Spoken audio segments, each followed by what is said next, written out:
आज आपण बनवणार आहे करडीची भाजी। मी कविता किचन मध्ये तुमचं स्वागत आहे। स्वच्छ धुवून घेतली एक जुडी आणि कट करून घेतली।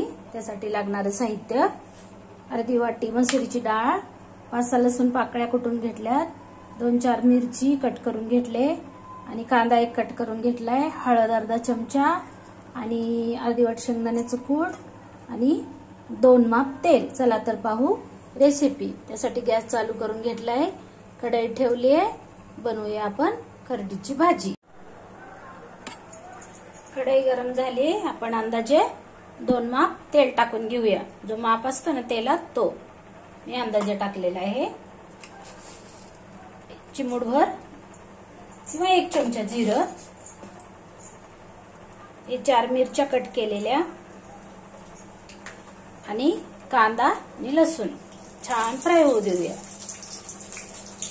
थोडंसं लाल तिखट पण टाकणार आहे, मिरची एवढी तिखट नाही, अर्धा चमचा लाल तिखट घेऊया। छान फोडणी फ्राय करून हे पहा, आपला आता कांदा खूप छान फ्राय झालाय। अर्धा चमचा तिखट, अर्धा चमचा हळद हे पण तेलात टाकून घेऊया। छान फ्राय करून घेऊया। हे शेंगदाण्याचं कूट आहे ना, हे पण फ्राय करून घेऊया।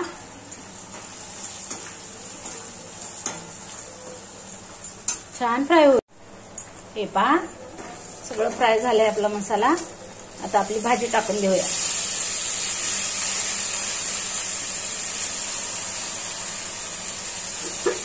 ही जी डाळ आहे ना, हे पण टाकून घेऊया आणि याला सगळं मिक्स करून घेऊया।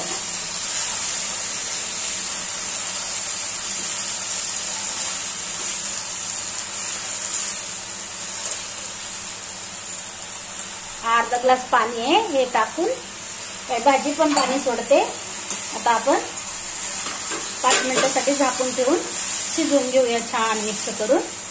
मध्ये मध्ये थोडंसं उघडून पण खालीवरी करून घेऊया। पाहूया 5 मिनिटांनी। हे पहा, उघडून पाहूया आपण। वाव, किती छान। एकदा हलवून घेऊया, म्हणजे स्लो गॅसवर आणखीन थोडा वेळ झाकून ठेवून शिजवून घेऊया। करडीच्या भाजीची रेसिपी माझी आवडली असेल तर व्हिडिओला लाईक करा, शेअर करा, सबस्क्राईब करा। व्हिडिओ पाहिल्याबद्दल धन्यवाद। मित्रमैत्रिणींना शेअर करा, सबस्क्राईब करा। काही चुकलं असेल तर कमेंट मध्ये सांगा। भाकरी बरोबर, भाताबरोबर खायला खूप छान लागते, चपाती बरोबर करडीची भाजी। पाहूया अजून 1-2 मिनिटांनी। चला तर मग उघडून पाहूया। 5 मिनिटं झालेली आहेत। वाव, खूप छान झाली आपली करडीची भाजी मसुरीची डाळ टाकून। व्हिडिओ आवडला तर जरूर लाईक करा, शेअर करा। व्हिडिओ पाहिल्याबद्दल धन्यवाद। भेटूया उद्याच्या रेसिपीमध्ये। बाय। ज्वारीच्या भाकरी बरोबर खूप छान लागते, करून पहा माझ्या पद्धतीने। व्हिडिओ पाहिल्याबद्दल धन्यवाद। बाय। भेटूया उद्याच्या रेसिपीत।